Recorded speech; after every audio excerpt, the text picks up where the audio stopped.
Meditative state में हमारा brain completely relax state में होता है, जिसको हम अल्फा वेव स्टेट भी बोलते हैं।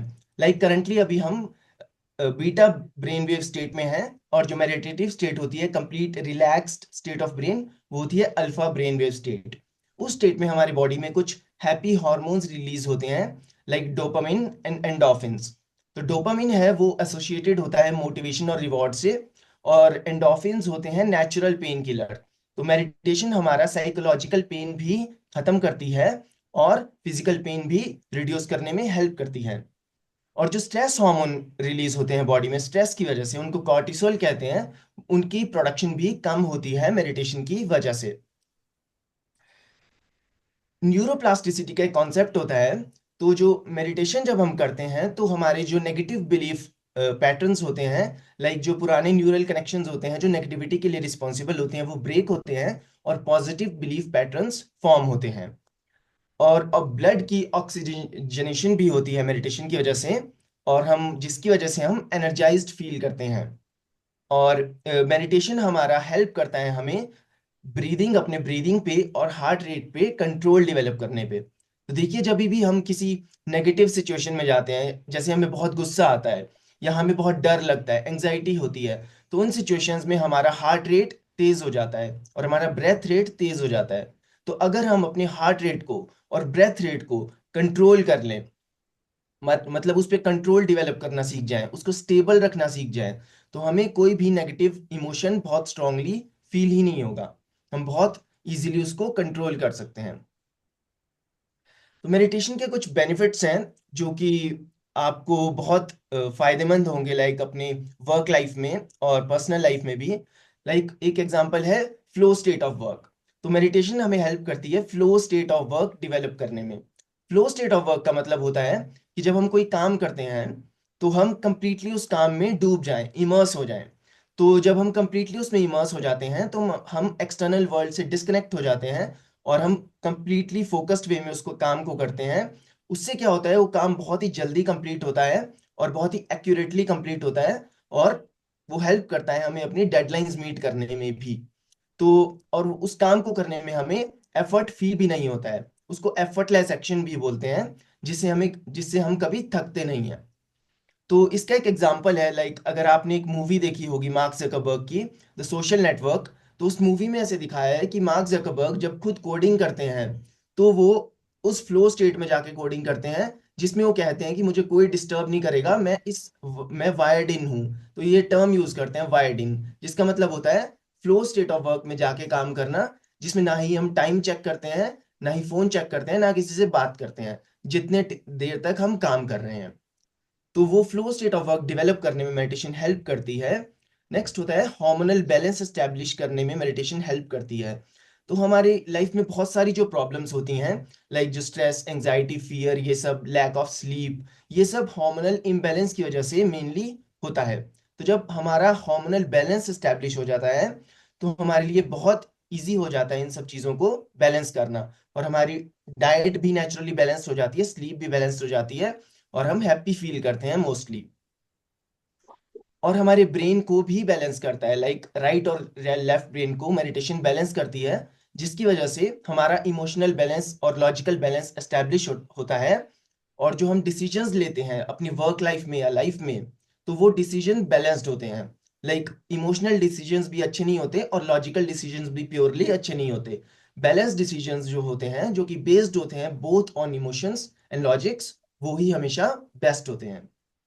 और मेडिटेशन से ब्रेन की रिसेप्टिविटी भी एनहांस होती है, जिसकी वजह से हम कोई नया स्किल सीखते हैं, या कोई नई चीज पढ़ते हैं, या कहीं कोई नया नॉलेज अटेन करते हैं, तो उस नॉलेज को अटेन करने में भी हमें बहुत ईज हो जाता है, मतलब बहुत इजीली ब्रेन एक्सेप्ट करता है, और हमें जल्दी वो मेमोराइज हो जाता है। और हम सब जानते हैं कि मेडिटेशन से स्ट्रेस, एंजाइटी, फियर, एंगर, ये सब चीजें तो खत्म हो ही जाती हैं। और मेडिटेशन हमें हेल्प करती है calmness, confidence, focus, clarity, memory, information processing, ये सब चीजें डेवलप करने में। और मेडिटेशन डी एडिक्शन में भी बहुत ज्यादा हेल्प करती है। लाइक अगर आप चाहते हैं कि स्मोकिंग, अल्कोहल या ड्रग्स की एडिक्शन छोड़ना, तो दुनिया का सबसे फास्टेस्ट, इजीएस्ट और मोस्ट इफेक्टिव तरीका मेडिटेशन ही है, जिसकी ऑल्दो एक प्रोसेस है कि मेडिटेशन से कैसे डी एडिक्शन होती है, बट दुनिया का सबसे इफेक्टिव तरीका मेडिटेशन है डी एडिक्शन का। अब आते हैं सबसे इंपॉर्टेंट कॉन्सेप्ट पे, जो कि है हैप्पीनेस एंड जॉय। अब यहाँ पे मैं आप लोगों से एक क्वेश्चन पूछना चाहूंगा कि हैप्पीनेस और जॉय में डिफरेंस क्या है। मतलब हैप्पीनेस को हिंदी में खुशी कहते हैं और जॉय जॉय को आनंद कहते हैं। तो आप में से कोई वॉलेंटरी प्लीज आंसर करिए कि हैप्पीनेस और जॉय में डिफरेंस क्या है।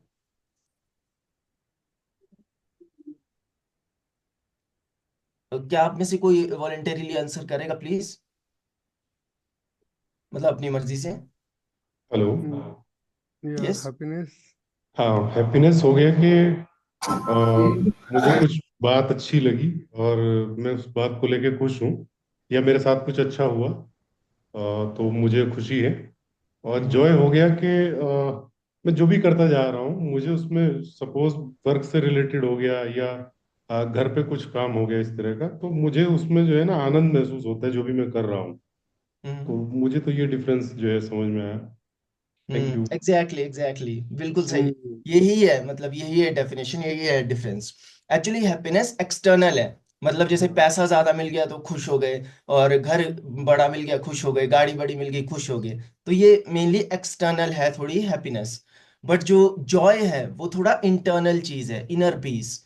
जब हम और जॉय जो है वो हर मोमेंट में हो सकता है, हर मोमेंट में। मतलब हम पैदा होने से एंड तक पूरी लाइफ जॉयफुल रह सकते हैं, दिस इज पॉसिबल। तो जॉय मेनली मेनली इंटरनल है और हैप्पीनेस एक्सटर्नल है। तो जो हमारा पर्पस होता है लाइफ में वो जॉय को मेंटेन करना होता है। अगर हम आनंद को, जॉय को मेंटेन कर लें हर मोमेंट में पूरी लाइफ, तो वो ही हमारा बेसिकली पर्पस है। तो वो हम अलग अलग तरीके से मेंटेन करते हैं, काम के थ्रू और अलग अलग तरीके से। तो एक जो और जो जो इंसान हर मोमेंट में जॉयफुल रह सकता है, फिर उस इंसान को हम कहते हैं एनलाइटन्ड। जैसे आपने शब्द सुना होगा बहुत फेमस, एनलाइटन्ड, अवेकन्ड। तो वो एनलाइटन्ड एनलाइटन्ड इंसान वही होता है जो हर मोमेंट में जॉय में रह पाता है, जॉयफुल रह पाता है। और जॉयफुल रहने का एक टेक्निक है, मतलब एक कॉन्सेप्ट है, बेसिकली बेसिक कॉन्सेप्ट है कि अगर हम हर मोमेंट में प्रेजेंट प्रेजेंट में रह पाए, अगर हम हर मोमेंट में हम प्रेजेंट में फोकस कर पाए, तो हम हर मोमेंट में जॉयफुल रह सकते हैं। तो हमें यही माइंडसेट बनाना होता है कि हम प्रेजेंट में रहें हर मोमेंट में, ताकि हम हर मोमेंट में जॉय एक्सपीरियंस कर पाए। स्ट्रेस, यहाँ पे मेरे को आप में से प्लीज कोई वॉलेंटेरिली अपनी मर्जी से बताइए कि हम, मतलब आप लोग नहीं, इन जनरल इंसान स्ट्रेस कब फील करते हैं, हमें स्ट्रेस कब होता है, मतलब क्यों होता है। कोई बता सकता है इसका आंसर। Over thinking. हम्म। और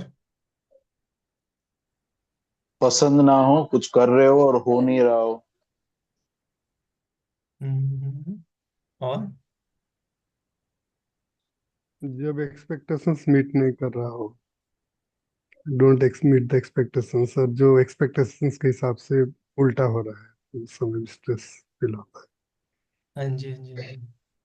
हाँ, तो ये सब चीजें हैं, आप लोग सही कह रहे हो, ये सब चीजें हैं जो हमें स्ट्रेस देती है। तो एक्चुअल में अगर हम इन सब चीजों को एक समराइज कर दें, तो मतलब जैसे एक वर्ड में अगर बोलें, तो एक्चुअल में कॉन्सेप्ट ये होता है कि जो सच है, जिसको सत्य बोलते हैं, ट्रुथ। तो जो ट्रुथ है या रियलिटी है, उसके और हमारे बीच में जब गैप बन जाता है, तब हमें स्ट्रेस होने लगता है। मतलब फॉर एग्जाम्पल, कि जैसे हमें मेनली बहुत बार पास्ट इवेंट्स की वजह से स्ट्रेस होता है। कि जैसे जैसे जस्ट एक एग्जांपल लेते हैं, एक्सट्रीम में एग्जांपल लूंगा, ताकि क्योंकि अगर हम एक्सट्रीम सिचुएशंस में स्ट्रेस अगर हैंडल कर लेते हैं, तो छोटी मोटी सिचुएशन में हम स्ट्रेस इजीली हैंडल कर लेते हैं। तो एक्सट्रीम अगर एग्जांपल लूँ मैं, तो यहाँ पे एग्जांपल बनता है कि लेट्स से किसी इंसान ने बहुत 20-30 साल जॉब करके पैसे सेव किए, लेट्स से 2 करोड़ रुपया, और वो 2 करोड़ रुपया उसने कहीं इन्वेस्ट किया, और उसको इमीडिएटली नुकसान हो गया 1.5 करोड़ रुपए का, मतलब 1.5 करोड़ नुकसान हो गया, गायब हो गया या चोरी हो गया, कुछ भी हो गया। तो अब क्या होगा, और उसको अभी न्यूज मिली, तो इमीडिएटली उसको स्ट्रेस हो जाएगा बहुत ज्यादा, ये क्या हो गया मेरे साथ, बुरा हो गया। तो यहाँ पे गड़बड़ होती है। तो हमें माइंडसेट ऐसा बनाना होता है कि ऐसी न्यूज भी मिले, मतलब इतनी वर्स्ट सिचुएशन में भी हमारा माइंड हिले ना, मतलब जो स्टेबिलिटी है जो माइंड की, वो नीचे ना जाए, मतलब वो दुखी ना हो, स्ट्रेस में ना जाए, वो वहीं पे रहे। और उस स्टेबिलिटी में हम सोचें कि अब हमें एक्शन क्या करना है। तो अब ये करना कैसे होता है, लाइक ये बोलना इजी है, बट इसको अप्लाई कैसे करना होता है। तो अप्लाई करने का तरीका है कि पहले हमें एक्सेप्ट करना है ट्रुथ को, सत्य को। ट्रुथ क्या है कि जो इवेंट है, जो हो गया 1.5 करोड़ का नुकसान, वो हो गया, वो पास्ट है, अब वो चेंज हो ही नहीं सकता। ठीक है। एक्चुअली मैं आपको ये चीज बता दूं कि अभी मैं आपको थोड़ा सा नॉलेज वाली चीजें बता रहा हूँ, फिर मैं प्रैक्टिस भी करेंगे, मेडिटेशन भी प्रैक्टिस करेंगे, और फिर कुछ एक्सरसाइजेस भी करेंगे, एक्टिविटीज। तो अभी मैं नॉलेज शेयर कर रहा हूँ आपसे। तो जब 1.5 करोड़ का नुकसान हुआ किसी को, तब क्या हुआ, बहुत ज्यादा स्ट्रेस हुआ। बट अगर वो इंसान एक्सेप्ट कर ले कि ये इवेंट हो चुका है, ये पास्ट है, जो कि चेंज ही नहीं हो सकता, इसकी होने की प्रोबेबिलिटी 100% थी। मैथमेटिकली अगर देखें तो इसकी प्रोबेबिलिटी 100% थी, और ये चेंज हो ही नहीं सकता, तो इसका मैं कुछ नहीं कर सकता अब। तो मैं इसको दिल से एक्सेप्ट कर रहा हूं कि ये हो चुका है, एक्सेप्टेंस। नंबर वन, तो इससे स्ट्रेस एक लेवल कम आता है। नंबर टू, कि कोई भी इवेंट हो लाइफ में, उसके साथ जजमेंट एसोसिएट ही नहीं करनी है।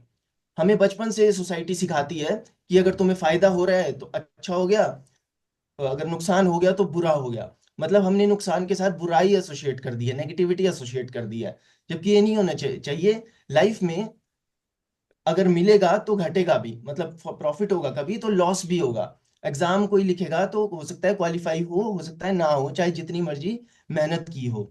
तो जब नुकसान हुआ, तो वो, उसको इंसान को बस ऐसे देखना है कि कुछ इवेंट हुआ उसके साथ, उसको 1.5 करोड़ का नुकसान हुआ, दैट्स इट। माइंड ये नहीं होना चाहिए कि मेरे साथ बहुत बुरा हो गया, मेरे साथ कुछ इतना बुरा हो गया, इतना बुरा मेरे साथ कैसे हो सकता है। तो जब, अगर अब ब्रेन को हम ये सिग्नल देते हैं कि हमारे साथ बुरा हुआ हुआ हुआ, तो ब्रेन फिर वैसे ही रिएक्ट करता है कि इसके साथ बुरा हुआ है, तो इसको पेन एक्सपीरियंस करवाओ। क्योंकि जब हमने ब्रेन को सिग्नल दिया कि हमारे साथ बहुत ही बुरा हो गया है, तो ब्रेन भी हमें फिर रिटर्न में देगा कि पेन, अब आपको बुराई की पेन एक्सेप्ट करनी होगी, साइकोलॉजिकल पेन। तो इसका सॉल्यूशन होता है कि इवेंट को जजमेंट एसोसिएट नहीं करनी है इवेंट के साथ। वो इवेंट बस हुआ है, 1.5 करोड़ का नुकसान हुआ तो हुआ, वो बुरा नहीं हुआ, बस वो हुआ, दैट्स इट। थर्ड स्टेप है एक्शन, कि अब हमें एक्शन क्या लेना है। अब मेरे को अगर 1.5 करोड़ चाहिए सर्वाइवल के लिए, मेरे रिटायरमेंट के बाद के लिए, तो मुझे एक्शन क्या लेना है, तो मैं उस पे सोचूंगा और उस पे फॉलो करूंगा। तो ये 3 स्टेप प्रोसेस है कि ट्रूथ को एक्सेप्ट करना, फिर उस पे जजमेंट नहीं कि हुआ तो बुरा नहीं हुआ, बस कुछ हुआ, दैट्स इट। थर्ड, उस पे एक्शन, एक्ट करना, एक्शन प्रेजेंट मोमेंट में रह के। तो ये प्रोसेस होती है स्ट्रेस को, किसी भी स्ट्रेस को एंड करने की। ये बहुत शॉर्ट में बता रहा हूँ क्योंकि मेरे पास टाइम नहीं है, मतलब 1 घंटे का इधर टाइम है। तो डिटेल में इसको इम्प्लीमेंट करने के बहुत सारे प्रोसीजर्स हैं। राजेश, आपको कुछ पूछना है? आप हैंड रेज किया आपने। यस, नहीं इसी के ऊपर जो आप स्ट्रेस के ऊपर जो बात कर रहे थे उसी के ऊपर ये था कि कहीं ना कहीं स्ट्रेस तो पार्ट ऑफ लाइफ है। हम्म। स्ट्रेस को अगर हम सोचे कि ऐसा कोई पर्सन इस पृथ्वी पे है कि जिसको स्ट्रेस नहीं होता, तो मुझे नहीं लगता है कि ऐसा कोई पर्सन होगा, है ना। उसका इम्पेक्ट किस तरीके से पॉजिटिव और नेगेटिव लेना होता है, वो कहीं ना कहीं थोड़ा सा हम डिवाइडेड हो सकते हैं कि कोई स्ट्रेस हो रहा है लेकिन उसको उस तरीके से उसको रियलाइज कर रहा है कि वो स्ट्रेस है उसके पास, लेकिन पॉजिटिवली रिएक्ट कर रहा है ना। मैं उसको जिस तरीके से रिएक्ट करूंगा वो मेरे पे उस तरीके से असर करेगा। स्ट्रेस होता है, अगर कोई बच्चे की एग्जाम है, चल मेडिकल एग्जाम है, मुझे स्ट्रेस होगा, है ना। और मुझे कल प्रेजेंटेशन देना है, सब कुछ मुझे स्ट्रेस होगा कि मुझे उसकी तैयारी करनी, सब कुछ, तो किसी ना किसी लेवल पे मुझे उसका स्ट्रेस जी होना है, ठीक है। लेकिन मैं कहीं ना कहीं उसको किस तरीके से अपने ऊपर अप्लाई करूंगा कि हाँ मुझे इसको पॉजिटिव लेना है, नेगेटिव लेना है, क्या ये स्ट्रेस मेरे जो हैप्पीनेस है उसको कम करेगा या बढ़ाना है, ये मेरे ऊपर डिपेंड करता है, ठीक है। तो कहीं ना कहीं वही बात है जो मैं कहना चाह रहा था। हाँ, तो अब मैं इसका बता देता हूँ। पहले तो एक चीज है कि जो आपने कहा कि ऐसा दुनिया में कोई इंसान है जिसको स्ट्रेस नहीं होता, ऐसा, मतलब मेरे अकॉर्डिंग ऐसा नहीं है। ऐसे बहुत से लोग हैं जिनको कभी स्ट्रेस होता ही नहीं है और ना ही हो सकता है। उन्हीं लोगों को हम कहते हैं कि जिनको निर्वाण मिल चुका है, या एनलाइटनमेंट मिल चुकी है, या लिबरेशन मिल चुकी है, या मोक्ष मिल चुका है। तो यही कॉन्सेप्ट है। जब माइंड पूरा जिस इंसान को समझ में आ जाता है ना कि एंड टू एंड वर्क कैसे करता है, उसको कभी स्ट्रेस नहीं होता। फॉर एग्जाम्पल, जैसे अब मैं एग्जाम्पल दे दूं, अगर मैं ये अभी एग्जाम्पल्स देना नहीं चाह रहा था, बट आपने क्वेश्चन किया है तो मैं क्विकली दे रहा हूँ। जैसे एग्जाम्पल लेते हैं गौतम बुद्ध का। तो उनको एक टाइम पे बहुत स्ट्रेस हुआ, इतना स्ट्रेस हुआ, जिसकी वजह से उन्होंने माइंड को अंडरस्टैंड कर लिया पूरा। और जब उन्हें माइंड पूरा अंडरस्टैंड हो गया तो उनका स्ट्रेस ही खत्म हो गया पूरी लाइफ के लिए। सिमिलरली करंट वर्ल्ड में भी ऐसे बहुत लोग हैं जिन्होंने माइंड को पूरा समझ लिया है कि क्या करना है। अब जैसे एग्जाम की आप बात कर रहे हो, तो बच्चे को स्ट्रेस किस चीज का होता है कि मैं फेल हो गया, तो क्या होगा, जो फेलियर के डर की वजह से जो फियर क्रिएट हो रहा है वो स्ट्रेस क्रिएट कर रहा है। अगर मैं आपको कहूं कि बच्चे में डर ही खत्म हो जाए उस फेलियर का, कि मैं बच्चे को बचपन से ऐसा बना दूं कि उसको फेलियर का डर ही खत्म हो जाए, तो उसको वो अपना बेस्ट दे पाएगा एग्जाम में, क्योंकि वो डर ही नहीं रहा है। क्योंकि स्ट्रेस से इंटेलिजेंस रिड्यूस होती है, स्ट्रेस से इंटेलिजेंस हमारी रिड्यूस होती है। तो अगर स्ट्रेस ही नहीं है तो इंटेलिजेंस मैक्सिमम है। तो इसका मतलब है कि बच्चे से डर खत्म करना, जिसमें हमारी ये लाइन काम में आती है, जो बहुत ही फेमस स्क्रिप्चर्स में लिखी गई है, कि कर्म कर फल की इच्छा मत कर। इसका मतलब है कि हमें एक्शन पे फोकस करना है, जो रिजल्ट है, जो आउटकम है, उससे डिटैच हो जाना है। मतलब आउटकम चाहे पॉजिटिव हो चाहे नेगेटिव, मुझे फर्क ही नहीं पड़ता, मेरा काम है एक्शन लेना। तो जब ये स्टेट ऑफ माइंड हम एस्टेब्लिश करते हैं तो हमें जीरो स्ट्रेस हो जाता है लाइफ में। तो इस पे हम बाद में डिस्कस कर लेंगे। अभी नेक्स्ट पे चलते हैं फिर। एंगर। एंगर एक बहुत ही पावरफुल और नेगेटिव इमोशन है, जो कि बहुत ही नुकसान देता है गुस्सा करने वाले को भी, और जिस पे वो गुस्सा कर रहा है उसको भी, और उन दोनों की फैमिलीज को भी। जैसे अभी ऑफिस के केस में मैं एग्जांपल लूं कि एक अगर कोई सीनियर है वो जूनियर पे गुस्सा कर रहा है, तो वो दोनों की हेल्थ खराब हो रही है, और उन दोनों की फैमिलीज में वो नेगेटिविटीज लेके जा रहे हैं, अगर लेके जाते हैं और लेके जाएंगे ऑब्वियसली, तो उनकी फैमिलीज में भी एटमॉस्फेयर खराब होगा, उनकी भी हेल्थ खराब होगी। तो ये प्रॉब्लम बहुत ही डीप बनती जाती है, जो कि एंगर से जनरेट होती है। तो अब क्वेश्चन आता है कि एंगर को कंट्रोल, मतलब खत्म कैसे करना है, लाइक कंट्रोल कैसे करना है। तो एंगर में बेसिकली हमें रिस्पॉन्ड करना होता है, रिएक्ट नहीं करना होता है, हम रिएक्ट करते हैं। तो अब रिस्पॉन्ड करने का क्या तरीका होता है, मैं यहाँ ट्रिक बता देता हूँ। कि ट्रिक ये होती है, एक्चुअली ये प्रॉब्लम तो सॉल्व मेडिटेशन और पॉजिटिव नॉलेज को, ये एक्सेप्टेंस से होती है और माइंड के अंडरस्टैंडिंग से होती है, रूट से सॉल्व। बट ट्रिक अगर आप लोगों को मैं क्विकली बताऊं, तो जब आप लोगों को गुस्सा है बहुत ज्यादा, तो आप लोगों को इमिडिएटली रिएक्ट नहीं करना है, बस कुछ 1-2 सेकंड के लिए अपनी बॉडी के चेंजेस को ऑब्जर्व करना है। देखना है कि मेरी हार्ट बीट एकदम तेज हो गई, तो उस हार्ट बीट पे फोकस करना है एकदम। तो क्या होगा, वो हार्ट बीट रिड्यूस हो जाएगी, जो नेगेटिविटी फील हो रही है चेस्ट रीजन में, मेनली नेगेटिविटी फील होती है, वो एकदम से खत्म हो जाएगी। तो जब हार्ट बीट स्टेबल हो जाएगी और नेगेटिविटी खत्म हो जाएगी, तो गुस्सा गायब हो जाएगा। फिर जो हुआ कि आपके जूनियर ने मिस्टेक करी, या उसने डेडलाइन अचीव नहीं करी, या उसने कुछ गलती कर दी, जो भी रीजन से आपको गुस्सा आया था, फिर उस रीजन पे आप इंटेलिजेंटली रिएक्ट कर सकते हो। क्योंकि अगर आप गुस्से में रिएक्ट कर रहे हो तो वो रिएक्शन कभी भी इंटेलिजेंट नहीं होगा, मतलब वो बेस्ट रिएक्शन नहीं होगा। तो जब आप गुस्सा शांत करके उसी मिस्टेक पे अपने जूनियर को गाइड करोगे, तो क्या होगा कि वो गाइडेंस सुप्रीमली इंटेलिजेंट होगी, वो गाइडेंस, मतलब आपका ब्रेन इंटेलिजेंटली काम फंक्शन करेगा। और क्योंकि एंगर में और स्ट्रेस में ब्रेन हमारा लोअर हो जाती है, ब्रेन की इंटेलिजेंस स्ट्रेस में और एंगर में, एंजाइटी में भी, किसी भी नेगेटिव इमोशन में। तो अगर ब्रेन को हमें पीक परफॉर्मेंस पे लेके जाना होता है, तो हमें सारे नेगेटिव इमोशंस से फ्री करना होता है माइंड को, और सारे प्रेशर से फ्री करना होता है। अब ये आता है टाइम मैनेजमेंट। जैसे मैंने जो आप लोगों को क्वेश्चनर दिया था, तो काफी लोगों ने उस पर लिखा था कि डेडलाइंस का प्रेशर होता है, और डेडलाइंस का बहुत बड़ा प्रेशर है, जिसकी वजह से काफी प्रॉब्लम्स होती हैं। तो उसमें टाइम मैनेजमेंट हमारा बहुत बड़ा रोल प्ले करता है। तो इसमें क्या है कि जैसे मैंने बताया कि मेडिटेशन से हेल्प होती है हमें flow state of work develop करने के लिए। तो फ्लो स्टेट ऑफ वर्क क्या है कि जैसे हमें कुछ ऐसा काम मिल रहा है, अब flow state of work specially उस काम के लिए है जब इंसान इंडिपेंडेंटली काम कर रहा है, दूसरों से इतना कोऑर्डिनेशन नहीं है। जब हमें ऐसा काम है, लाइक किसी को कोडिंग करनी है, या फिर किसी को कोई डिजाइन कर बनाना है, या किसी को कोई मेल लिखना है बहुत बड़ा, और लेट से 2 घंटे लगेंगे उस काम में, तो हमें क्या करना होता है कि मतलब अलार्म सेट करके 2 घंटे का अलार्म सेट किया, और उस 2 घंटे में ना हम टाइम चेक करेंगे, ना कोई मैसेज चेक करेंगे, ना फोन चेक करेंगे, ना किसी से बात करेंगे, कंप्लीटली फ्लो स्टेट में जाएंगे।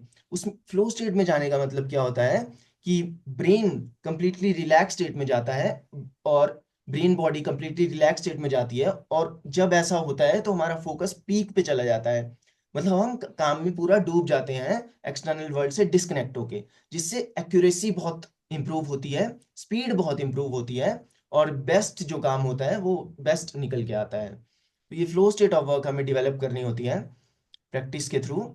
और इस स्टेट में टाइमलेसनेस हो जाती है कि आपने 1 घंटे 2 घंटे काम किया, बट आपको फील होगा कि मैंने अभी तो 5 ही मिनट बीते हैं, इस तरह की फीलिंग। और कोई थकान फील ही नहीं होगी, मतलब 8-10 घंटे काम करोगे दिन में, बट थकान फील ही नहीं होगी, क्योंकि पूरा फ्लो स्टेट में काम कर दिया। इस तरह की चीज़ है ये। और वर्क का जो बर्डन है, मतलब कुछ ऐसे, मतलब जब सर्वेज होते हैं कंपनीज में, तो बहुत एम्प्लॉयज बोलते हैं कि वर्क का बर्डन फील होता है बहुत ज़्यादा। तो वो बर्डन फील नहीं होगा, क्योंकि तुम एक मोमेंट में एक टाइम पे एक एक्शन कर रहे हो। और जो इतना सारा काम हमें माइंड में रहता है कि बहुत सारा काम है, वो हमारे माइंड में है ही नहीं है, उससे डिस्कनेक्टेड है। तो हमें बर्डन नहीं फील होता है काम का, बर्डन फ्री हो जाते हैं हम लोग जब इस फ्लो स्टेट से हम काम करते हैं। और फिर आता है हमें इनर मोटिवेशन। तो 2 टाइप की मोटिवेशन होती है। कोई मेरे को बता सकता है कि इनर मोटिवेशन का और एक्सटर्नल मोटिवेशन का क्या मतलब है? वॉलेंटरीली कोई अपनी मर्जी से आंसर करेगा इस चीज का।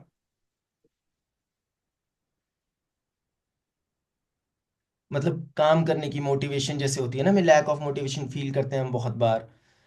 तो इनर मोटिवेशन और एक्सटर्नल मोटिवेशन में क्या डिफरेंस है? इनर मोटिवेशन का हाँ, मतलब ये है मैं कि ट्राई कर रहा हूँ। ओके। नहीं सर, आप बोलिए, आप बोलिए। बेसिकली इनर मोटिवेशन रहता है कि आप ऑटोमेटिकली, आपको पर्पस पता है, एंड आप मतलब it's like self starter type का रहेगा inner motivation. Like it is coming from with in. So purpose और विजन वो क्लियर है, इरेस्पेक्टिव ऑफ द कॉन्सिक्वेंसेस आप वो उसको करने के लिए तैयार है। एक तरह का इनर मोटिवेशन है। आउटर मोटिवेशन मीन्स आप देख रहे हैं चीजें, कुछ एनकरेजिंग चीजें हो रहा है, और वो आपको मोटिवेट कर रहा है, शायद वो आउटर मोटिवेशन होगा। Something is drawing inspiration from inside, internal locus. और एक आउटसाइड लोकस हो सकता है कि जो बाहर का चीजें देख करके हम मोटिवेट हो। ये जस्ट हाँ जी, हाँ जी। सही सही, ये बिल्कुल सही। राइट। बिगान बिगान आप पता रहे थे कि some other members are saying. जी। हाँ जी, और किसी को बोलना है क्या? सर मैं भी यही बोलना चाह रहा था कि जो इनर मोटिवेशन है वो आपके अंदर से आता है, because you feel it and you know it, it is your responsibility और it is your dream to do. तो वो इनर मोटिवेशन है। और आउटर मोटिवेशन है कि बाहर कुछ चल रहा है, ये ट्रेंडिंग चल रहा है, सब लोग ये कर रहे हैं तो मैं भी कर लेता हूँ। That is like outer motivation, जिसमें आपका मतलब अंदरूनी इच्छा है नहीं, बट क्योंकि पूरा जो जमाना है वो वैसा चल रहा है तो फिर आप भी वैसे ही करने का कुछ कोशिश करते हो। तो दैट इज आउटर मोटिवेशन। हाँ, बिल्कुल सही। हाँ जी। तो यही है, मतलब जैसे इनर मोटिवेशन है वो अंदर से आती है, मतलब वो पर्पस ड्रिवन होती है, वो सेल्फ ड्रिवन होती है। और आउटर मोटिवेशन ऐसा है जैसे सैलरी की मोटिवेशन, पैसे की मोटिवेशन, या प्रमोशन की मोटिवेशन, या फिर कुछ बाहर बाहर से कोई तारीफ कर देगा कि बहुत अच्छा करते हो, बहुत अच्छा काम है, ये सब, इन सब चीज़ों की मोटिवेशन। इंटरनल मोटिवे एक्चुअली जो इंटरनल मोटिवेशन है, जो इनर मोटिवेशन है, वो बहुत ज़्यादा पावरफुल होती है एक्सटर्नल मोटिवेशन से। मतलब एक्सटर्नल मोटिवेशन अगर यहाँ है, जैसे पैसे के थ्रू अगर कोई मोटिवेट हो रहा है, तो वो मोटिवेशन अगर यहाँ पे है, तो इनर मोटिवेशन यहाँ पे होगी, मतलब बहुत ज़्यादा डिफरेंस होगा, कोई मैच ही नहीं है। तो अगर कोई इंसान इनर मोटिवेशन से काम करे, कोई भी, जब उसको समझ में आ जाए कि उसको ये काम करना है और वो इंटरनली मोटिवेटेड है, तो वो फिर अनस्टॉपेबल हो जाता है, इमूवेबल। मतलब जिसको बोलते हैं कि इनविंसिबल, कि उसको जैसे हराना इम्पॉसिबल, इस तरह की चीज। जैसे जो ये बड़े बड़े लोग हैं, जैसे मार्क जकरबर्ग, एलन मस्क, ये इंटरनली मोटिवेटेड है। इनके पास इतने पैसे हैं कि बस ये अभी भी काम छोड़ के रिलैक्स कर सकते हैं ना पूरी लाइफ, एक प्राइवेट आइलैंड खरीद के। बट ये इतने इंटरनली मोटिवेटेड हैं कि अब ये सॉर्ट ऑफ अपनी फील्ड के गॉड बन चुके हैं। तो वो वाली बात है। अब पॉइंट ये आता है कि क्वेश्चन ये आता है कि इंटरनल मोटिवेशन लाई कैसे जाए, वो क्या होती है और वो कैसे आती है? तो वो पर्पस से आती है। और जो पर्पस है वो हमारे काम के इम्पैक्ट से आता है लिविंग बींग्स पे, कि जो हम काम कर रहे हैं वो लाइफ लाइफ को, जैसे इंसानों को या जानवरों को कैसे इम्पैक्ट कर रहा है, कैसे हेल्प कर रहा है। जैसे मेरे काम का इम्पैक्ट जो हो रहा है वो इंसानों की लाइफ को कैसे बेटर बना रहा है। जब मैं ये जान जाता हूँ, जब कोई इंसान ये जान जाता है, तब वो इंटरनली मोटिवेटेड हो जाता है अपने काम को करने के लिए बेस्ट तरीके से। और जब वो इंटरनली मोटिवेटेड होकर अपना काम करता है तो वो काम बेस्ट ही होता है। मतलब एटलीस्ट उसका तो बेस्ट ही होता है, उसके बियॉन्ड फिर वो उस मोमेंट पे उसके बियॉन्ड वो अच्छा नहीं करेगा, उसका बेस्ट होता है वो। तो ये है, तो हमें इंटरनल मोटिवेशन डेवलप करनी होती है, ये समझ के कि हमारा जो काम है, चाहे हम कुछ भी काम कर रहे हैं छोटे से छोटा, हर काम किसी ना किसी लाइफ को इम्पैक्ट करता ही करता है। बस उसकी रियलाइजेशन करनी होती है हमें कि हमारा काम किसी लाइफ को कैसे इम्पैक्ट कर रहा है। चाहे मैं जैसे सड़क में, मैं अगर छोटे से छोटा काम भी, कुछ मतलब छोटा बड़ा काम कुछ नहीं होता, मैं कुछ भी काम पकड़ूं, जैसे कल मैं अगर सड़क पे जाके मैं सफाई भी करूं सड़क पे जाके, तो वो सफाई भी लोगों को बहुत हेल्प करेगी। बट बस मेरे को ये फील करना है, रियलाइज करना है कि उससे कितना लोगों को फायदा होगा, लोगों की हेल्थ अच्छी होगी, लोगों को क्लीन एनवायरनमेंट मिलेगा, वो सब चीजें। तो अब मेडिटेशन पे अगर आए, तो मेडिटेशन की बहुत सारी टाइप्स होती हैं, different different, like body scan meditation, breath awareness meditation and so on. तो वो सारी मेडिटेशन हम यहाँ कवर नहीं कर सकते हैं because of shortage of time. But मैं आपको एक मेडिटेशन करवाऊंगा प्रैक्टिस, ताकि आपको एक्सपीरियंस मिले कि मेडिटेशन का थोड़ा सा। उससे पहले हम एक्टिविटीज करते हैं। इसके लिए मेरे को आपके ना कैमराज ऑन करने पड़ेंगे आप लोगों को, क्योंकि मेरे को देखना होगा एक्सप्रेशंस एक्टिविटीज में। कर सकते हैं, मतलब ये भी। अब जैसे कैमरा ऑन करने से हमें हमेशा ऐसा लगता है ना थोड़ा सा कि ये हल्का सा, क्यों हम कैमरा ऑन, क्या कोई मेरे को ये आंसर कर सकता है कि हम क्यों कैमरा ऑन करने से हेजिटेट क्यों करते हैं? प्लीज प्रमोद सर शायद कर सकते हैं इसका आंसर। तो आप प्लीज बताइए, क्योंकि आपका कैमरा ऑन है और आप बता सकते हैं इसका आंसर, तो आप प्लीज बताइए कि हम कैमरा ऑन करने से हेजिटेट क्यों करते हैं।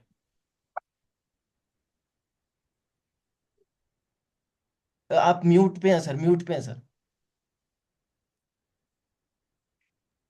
हमें ऑडिबल? यस। नहीं, ऐसा होता है कि जैसे कैमरास जब ऑन होता है, we are always, we see each other, so थोड़ा सा लगता है कि मैं अपना नेचुरल स्टेट में शायद लूज कर जाऊंगा if everybody looks at me, my postures, my gestures. ये हो सकता है। और दूसरा हो सकता है कि I want to be in the comfortable relax state. So so यदि just I I need to convey the message, तो उसमें भी हो सकता है कि हाँ ठीक है। अ, तो हाँ, तो ऐसा ही है, अभी जो हम एक्टिविटी कर रहे हैं वो रिलैक्स स्टेट में आने के लिए ही कर रहे हैं। हमें पूरा कंफर्टेबल में ही आना है, हमने नेचुरल जो हमारी ट्रू सेल्फ है उस पे आना है। चाहे जैसे भी रहना है, आपको कोई भी नहीं देख रहा, ऐसे समझ लो आप अकेले हो यहाँ पे। तो अब अगर कैमरा कोई कर सकता है तो कर लीजिए ऑन, फिर उसके बाद एक्टिविटी करते हैं।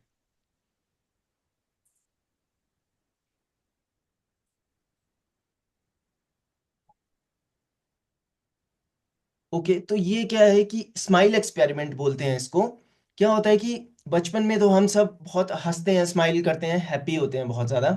बट ओवर द टाइम जब हमारे को स्ट्रेस होता जाता है, तो क्या होता है कि ब्रेन और बॉडी कनेक्टेड होते हैं कंप्लीटली। एक्चुअली ब्रेन ही सब कुछ ऑपरेट करता है बॉडी का, like motor functions and all. तो जो ब्रेन में हम स्ट्रेस एक्सपीरियंस करते हैं, वो बॉडी में मसल टेंशन की फॉर्म में रिफ्लेक्ट होता है। मतलब जो हमारा स्ट्रेस होता है ब्रेन में, वो बॉडी में स्टोर हो जाता है मसल टेंशन की फॉर्म में। तो जब बॉडी में मसल्स में टेंशन आ जाती है, तो वो मसल इजीली एक्सपैंड नहीं कर पाते हैं। तो जैसे फेशियल मसल्स में भी ऐसा होता है कि जो हमारे फेस के जो एक्सप्रेशन है, वो थोड़े हमारे दब जाते हैं, क्योंकि हम बहुत लाइफ में स्ट्रेस दिखते हैं, तो जिसकी वजह से हमें स्माइल करना ही मुश्किल हो जाता है। मतलब हमारी जो फुल स्माइल है वो रिफ्लेक्ट नहीं होती है।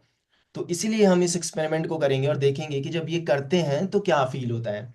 ओके, तो इसमें क्या करना है, आप लोगों को अपनी स्माइल को पूरा कंप्लीट स्माइल करना है, लाइक टीथ दिखा के 1 मिनट तक। मैं टाइमर चलाऊंगा, आप लोगों को 1 मिनट तक स्माइल करना होगा, पूरा टीथ दिखा के एक्सपैंड करना होगा। और फिर आपको स्माइल करते हुए फील करना होगा कि क्या फील हो रहा है, मतलब बॉडी में क्या फील हो रहा है, क्या चेंजेस फील हो रहे हैं। और स्माइल ऐसे करनी है, देख लो मेरे को एक बार ऐसे पूरी, ठीक है। और 1 मिनट तक करनी है, ठीक है। जब मैं स्टार्ट बोलूंगा तो स्टार्ट करो, चलो स्टार्ट। मैं टाइमर लगा दिया, ऐसे कर लो पूरा एक्सपैंड।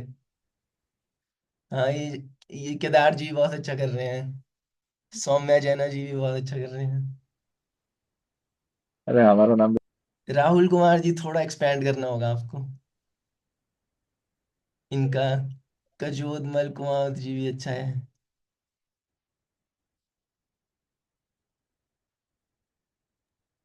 कदड़ कदड़ जी का भी सही है। इनका तो बहुत ही अच्छा है। दिगन जी कौन है, इनका तो बहुत ही सही है। एक करते रहो, 1 मिनट पे भी रोकना नहीं है।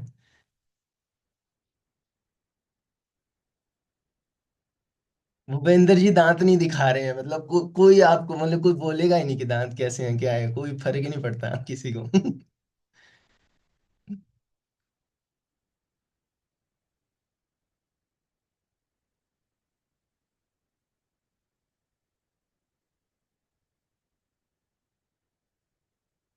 जिनके कैमरास ऑफ है वो भी कर लीजिए, मतलब ठीक है, आप रोक सकते हैं स्माइल। तो अगर जिन जिन लोगों ने पूरा स्ट्रेच करके, पूरा एक्सपैंड करके स्माइल किया होगा, तो उन लोगों को फील हुआ होगा कि बॉडी रेजिस्ट कर रही है स्माइल। जैसे कुछ लोगों का नेचुरल है, जैसे नेचुरल स्माइल कर रहा है ऐसा ऐसा, बट बहुत लोगों को रेजिस्टेंस फील हुई होगी, मतलब बॉडी नहीं करने दे रही है इतनी देर तक स्माइल। तो क्या होता है कि बॉडी का नेचुरल रिस्पॉन्स हो रहा है कि बॉडी कह रही है कि ये स्माइल फेक है। आप अभी इतनी खुश नहीं हो कि आप इतना हंस पाओ, इतना स्माइल कर पाओ। आपको खुशी की जरूरत है। तो बॉडी रिजेक्ट कर रही है उस रिस्पॉन्स को, क्योंकि कर तो हम नकली रहे हैं ना, मतलब खुशी कुछ नहीं दी मैंने तो इंस्ट्रक्शन दी कि स्माइल करो। तो बॉडी रिजेक्ट कर रही है उस रिस्पॉन्स को। तो जब हमारा स्ट्रेस बॉडी से कंप्लीटली एलिमिनेट हो जाता है, हम जो मैंने कहा एनलाइटेंड स्टेट में जाते हैं कि जहाँ कोई जीरो स्ट्रेस है हमारे पास, तब हमारा ऐसा रिस्पॉन्स होगा कि आप 1 घंटा या 2 घंटा भी बैठ के स्माइलिंग स्टेट में रहोगे तो वो रह सकते हो। जैसे आप लोगों ने देखा होगा कि पुराने टाइम में ऋषि मुनि लोग स्माइलिंग स्टेट में ही है ऑल द टाइम, वो वाली स्टेट। अब नेक्स्ट एक्टिविटी करते हैं, इसको बोलते हैं प्रोग्रेसिव मसल रिलैक्सेशन। ये आपकी क्विक रिलैक्सेशन के लिए है। जैसे आप लोगों को स्ट्रेस है, जैसे अभी किसी ने पॉइंट आउट किया था कि एग्जाम का स्ट्रेस है या प्रेजेंटेशन का स्ट्रेस है कुछ, तो आपको लोगों को इमिडिएटली रिलैक्स होना है। तो उसके लिए क्या है कि जैसे बॉडी पार्ट्स को स्क्वीज करना होता है, कुछ सेकंड्स तक कर स्क्वीज करके टाइट रखा, और जैसे कुछ सेकंड्स तक, और फिर रिलीज कर दिया, फिर दोबारा टाइट किया, फिर दोबारा रिलीज कर दिया। तो इससे क्या होता है कि जब हम टाइट करते हैं बॉडी पार्ट को, तो अब मैंने जैसे बताया कि बॉडी और ब्रेन इंटरकनेक्टेड है कंप्लीटली। तो जैसे मैंने हाथ को स्क्वीज किया, तो मेरा राइट ब्रेन भी, राइट पोर्शन ऑफ ब्रेन भी हल्का सा स्क्वीज हुआ। और जब मैंने रिलीज किया इसको, तो मेरा राइट पोर्शन ऑफ ब्रेन भी रिलीज हुआ, तो जिससे वो रिलैक्स हुआ, ब्रेन रिलैक्स हो रहा है इमिडिएटली। सिमिलरली जो भी बॉडी पार्ट हम स्क्वीज करेंगे, टाइटन करेंगे या रिलीज करेंगे, तो ब्रेन भी उस तरह से टाइटन और रिलीज होगा, और ब्रेन की भी रिलैक्सेशन होगी, और जिससे हम बहुत ज्यादा रिलैक्स्ड फील करेंगे इमिडिएटली। तो आप लोग करिए, जैसे राइट हैंड को स्क्वीज करिए कंप्लीटली, ऐसे दिखाइए मुझे करके ऊपर, और पूरे जोर से स्क्वीज कर दीजिए। 1 2 3 4 5, रिलीज। अब पूरा रिलैक्स कर दीजिए इसको पूरा। 1 2 3 4 5। अब जैसे लेफ्ट हैंड को स्क्वीज करिए पूरा। 1 2 3, पूरे जोर से। 4 5। अब रिलीज कर दीजिए। 1 2 3 4 5। क्या होगा कि अभी आपको इतना एक्सपीरियंस नहीं होगा, बट जब धीरे धीरे आप प्रैक्टिस करेंगे इस चीज़ की, तो आपको फील होने लगेगी और रिलैक्सेशन बहुत ज़्यादा। और क्या करना होता है कि हर बॉडी पार्ट पे ऐसा करना होता है। जैसे फेस तक को, जैसे फेस को पूरा ऐसे टाइटन करके करना होता है, लेग्स को, फीट को, काफ्स मसल्स को, थाइस को, हर पार्ट को ऐसे एक एक करके स्क्वीज करना होता है और रिलैक्स करना होता है। अब एक होती है फिंगर ब्रीदिंग एक्टिविटी, जो कि एक क्विक एक्टिविटी होती है हमें रिलैक्सेशन करने के लिए या फिर प्रेजेंट पे लाने के लिए। जैसे मैंने कहा ना कि जो हमें दुख है मेनली लाइफ में, वो तब होता है जब हम पास्ट में अटके रहते हैं या पास्ट पे सोच रहे हैं। ओवर थिंकिंग जो लिंक्ड है, ओवर थिंकिंग क्या होता है? Negative chain of thoughts, negative chain of thoughts over thinking है। तो उस नेगेटिव चेन ऑफ थॉट्स को ब्रेक करने के लिए, उससे बाहर आने के लिए, ताकि वो ओवर थिंकिंग से जो हमें प्रॉप साइकोलॉजिकल पेन हो रहा है वो ना हो, तो उसके लिए भी ये एक्टिविटी है प्रेजेंट में आने के लिए। कि जैसे हमें हैंड है हमारा, तो हमें जैसे मैं जब हाथ अपने फिंगर, अपने इस फिंगर पे ऊपर लेके जाऊंगा तो मेरे को ब्रीद इन करना है, और नीचे लेके जाऊंगा तो ब्रीद आउट करना है। ऊपर लेके जाऊंगा तो ब्रीद इन करना है, नीचे लेके जाऊंगा तो ब्रीद आउट करना है। तो ऐसा ये मैकेनिज्म पूरे हैंड पे परफॉर्म करना है। तो इससे क्या होता है कि जो हमारा ब्रीदिंग है, उसका सिंक्रोनाइजेशन हो जाता है सेंसेशन के साथ। तो जो कि प्रेजेंट में हमें आने से बहुत ज़्यादा इमिडिएटली हेल्प करता है। तो प्रेजेंट में जैसे ही हम आते हैं तो वो जो दुख हमें हो रहा है ओवर थिंकिंग की वजह से या नेगेटिव थॉट्स की वजह से, वो इमिडिएटली गायब हो जाता है। तो करिए इसको, जैसे हाथ ऐसे करिए मेरे साथ, और ऐसे ये उंगली ऐसे रखिए इस पे, और जैसे, और जब ऊपर जा रहे हैं तो ब्रीद इन, नीचे आ रहे हैं तो breathe out, breathe in, breathe out, breathe in, breathe out, breathe in, breathe out, breathe in, breathe out. बस ऐसे। तो इसको आप मल्टीपल टाइम्स कर सकते हैं जब आप आई मीन आपको सेंटर करना हो खुद को या प्रेजेंट पे आना हो।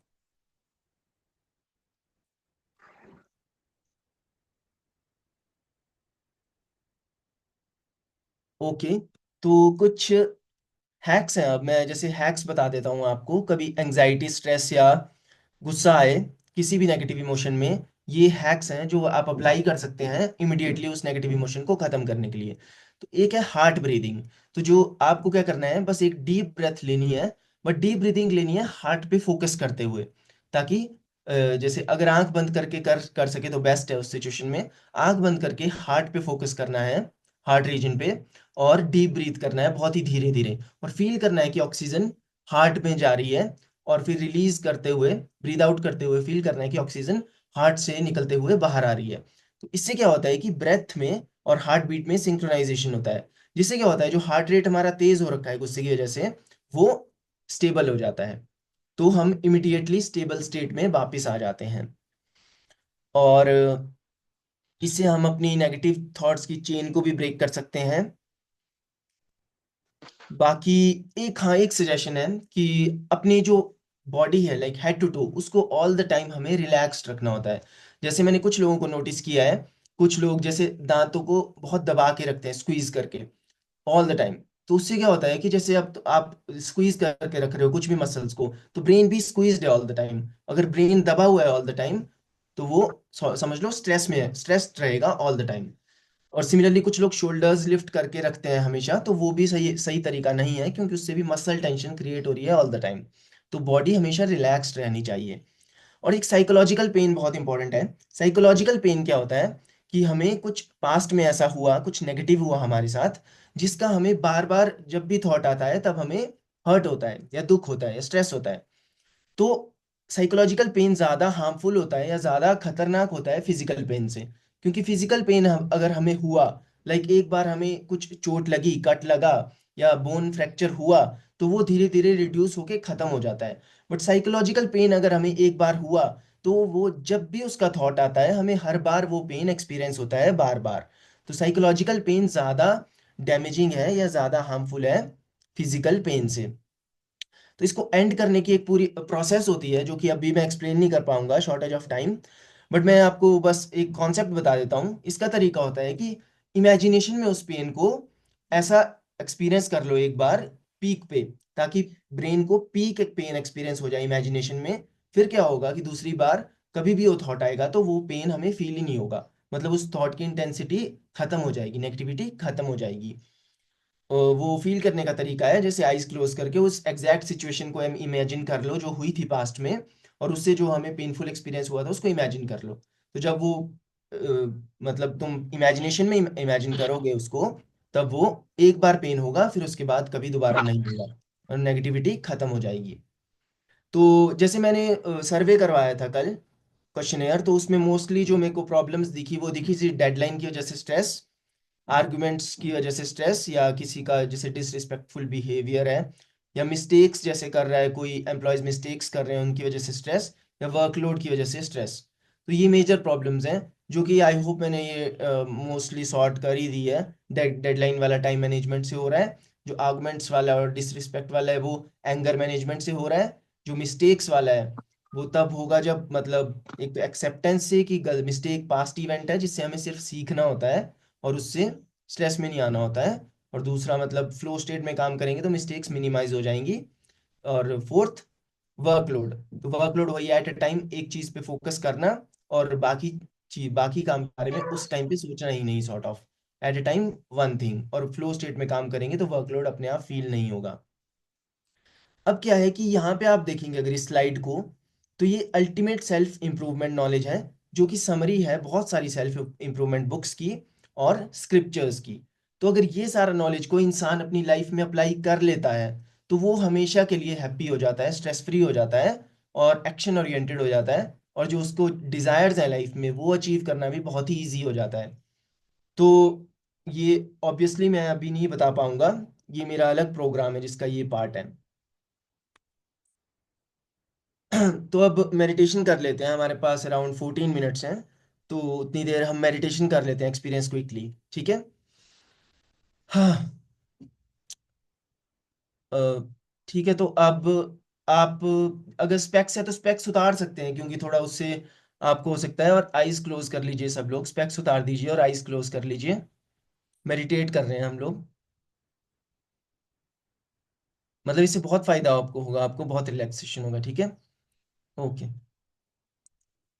अब एक नॉर्मल डीप ब्रेथ लीजिए।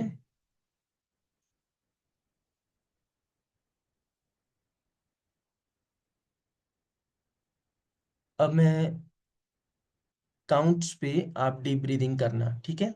Deep breathing, 1 2 3 4 5।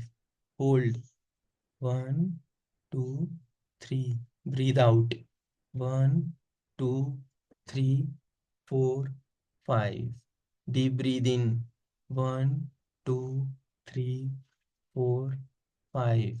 Hold, 1 2 3। Release, 1 2 3 4 5। Breathe in, 1 2 3 4 5। Hold, 1 2 3। Release, 1 2 3 4 5। Deep breathe in, 1 2 3 4 5। Hold, 1 2 3। Release, 1 2 3 4 5। Eyes closed रखिए, और पूरे टाइम आइज क्लोज्ड रखना जब तक मैं ना कहूँ। अब नॉर्मल डीप ब्रीथ कीजिए, एक ब्रेथ लीजिए नॉर्मल डीप ब्रीथ। अब हम मीडियम ब्रीदिंग स्टार्ट करेंगे। ओके, मीडियम पेस में ब्रीथ करना स्टार्ट करेंगे, आइज क्लोज रखना जब तक मैं ना बोलूँ।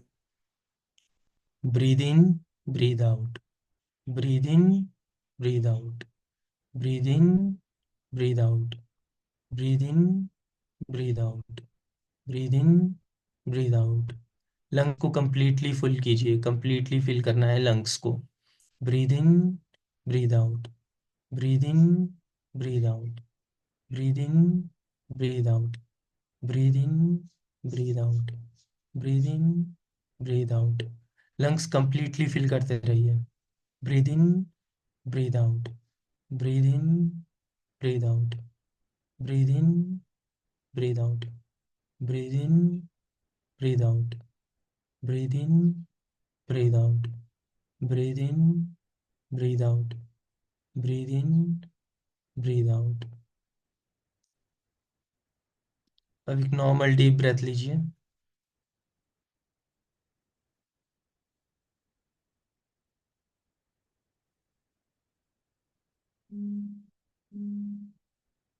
अब अपनी पूरी बॉडी को रिलैक्स कर दीजिए, हेड टू टो पूरी बॉडी को ढीला छोड़ दीजिए, रिलैक्स कर दीजिए। फील करिए पूरी बॉडी रिलैक्स हो रही है हेड टू टो, और रिलैक्स करते जाइए।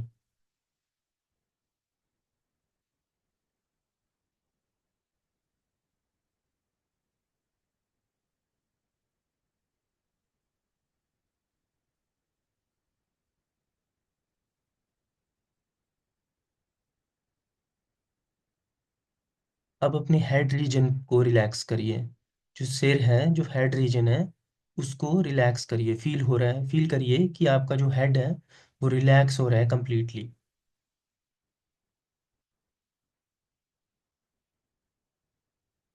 आइज क्लोज रखिए, ओपन मत करना। फील करिए कि जो हेड है आपका वो रिलैक्स हो रहा है कंप्लीटली।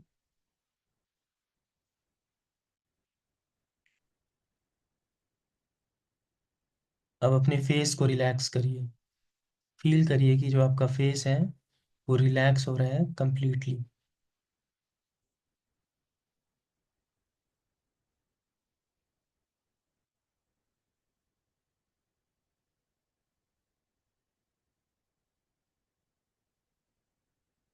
अब अपने शोल्डर्स को रिलैक्स करिए, शोल्डर्स, कंधों को रिलैक्स करिए।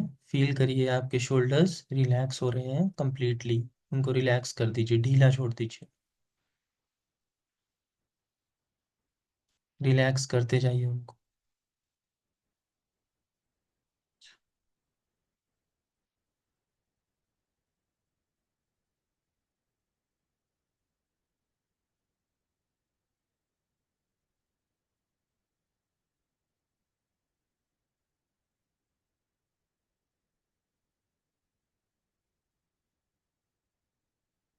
अब अपनी अपर बैक को रिलैक्स करिए। आपका हल्का सा ध्यान अपर बैक पे जाएगा, हल्का सा फोकस अपर बैक पे जाएगा और उसको रिलैक्स कर दीजिए कंप्लीटली। रिलैक्स करने के लिए आपका ध्यान उस बॉडी पार्ट पे जाएगा हल्का सा, हल्का सा, और आप उसको रिलैक्स कर देंगे, फील कर देंगे कि वो रिलैक्स हो रहा है।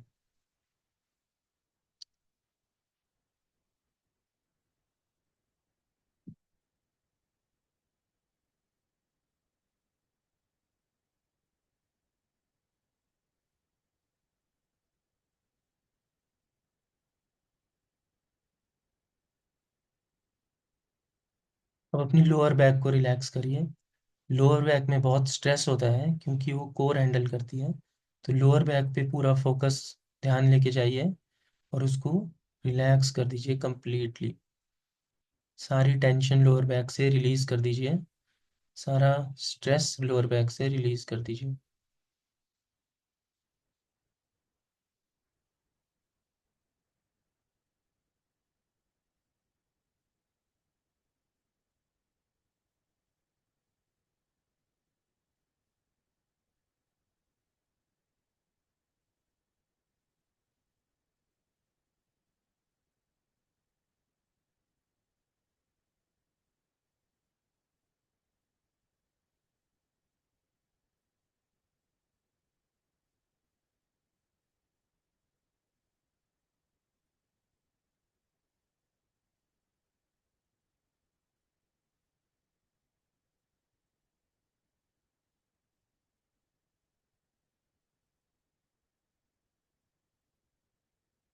अब थाई मसल्स पे फोकस, अपनी थाइस पे फोकस लेके जाइए और उनको रिलैक्स कर दीजिए कंप्लीटली।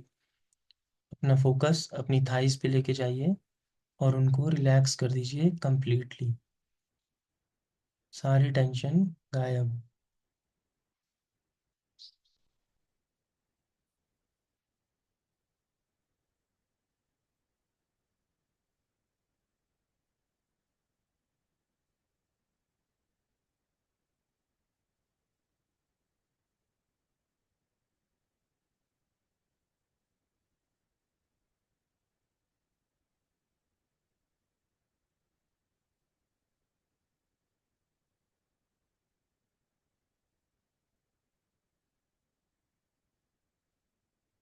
अब अपने फीट पे, पैरों पे फोकस लेके जाइए और पैरों के मसल्स को रिलैक्स कर दीजिए कंप्लीटली। पूरे पैरों को ढीला कर दीजिए, रिलैक्स कर दीजिए कंप्लीटली।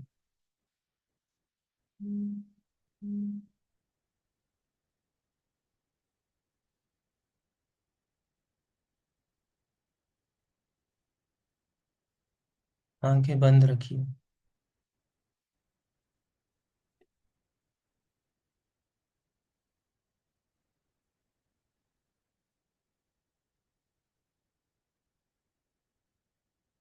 अब पूरी बॉडी को रिलैक्स कर दीजिए, हेड टू टो।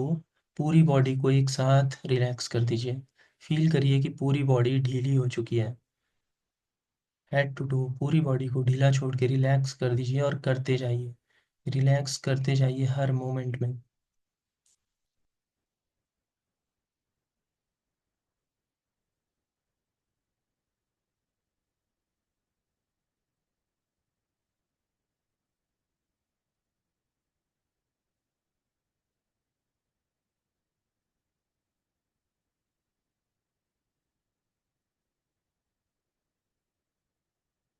रिलैक्स करते जाइए पूरी बॉडी को, हेड टू टो।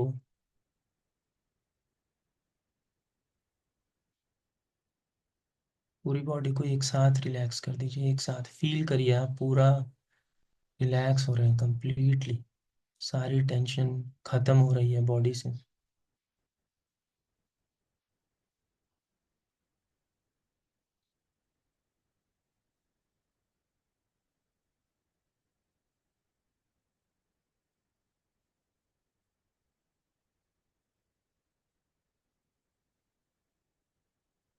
रिलैक्स।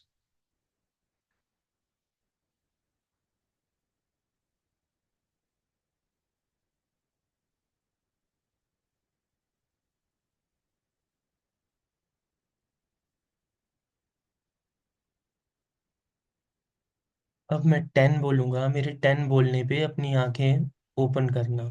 1, 2, 3, 4, 5, 6, 7, 8, 9, 10। अब अपनी आईज ओपन कर सकते हैं आप लोग, और एक डीप ब्रेथ ले लीजिए ताकि दोबारा अलर्ट हो जाएं। अलर्ट होने के लिए डीप ब्रेथ लीजिए और आईज खोल सकते हैं आप लोग।